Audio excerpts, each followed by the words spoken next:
mga alagang manok. Ngayon kukaunti na lang sila. At saka yan guys ay avocado. Kaya lang hindi siya nakakalaki ng husto kasi ayun nga, natatakpan siya ng mga mangga. Ayan, puno ng mangga lahat yan. Ayan o, ang daming puno ng mangga. So hindi siya nakakatubo ng malaki. Masarap na avocado yan kasi malagkit. Ayan o, maraming mangga doon. Yan, nasa paligid lahat ang mangga. Ayan guys, nakikita niyong kubo-kubo na yan. Yan ay kulungan ng baboy. So ngayon nagkaroon na siya nasira na siya. Dati nag-aalaga ako ng baboy dyan. Syempre umalis tayo. Yan, sira na siyang ganyan. So hindi na natin kaya mag-alaga ng baboy din. Kaya yan.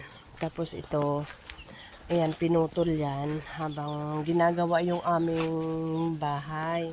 Malaki na sana to. Ito ay guyabano. Ngayon bumabalik na naman yung mga dahon niya. So nagkakasanga na naman siya. So kailangan natin alagaan niya kasi sayang yan pagka pinutol ulit. Ngayon meron tayong saging dyan na kakabunga lang. Ayan guys, kung makikita ninyo, napakahirap naman mahuli. Okay lang. Ayan o, ayan. Mahaba yan, malaki. Malaki yan siya. So, ayan, meron tayong saging dyan. At dito, meron din tayong isang saging. Alam nyo, nagkaroon ng mga itim-itim kasi nung time na nililinis namin dito, okay, nililinis namin dito yung paligid.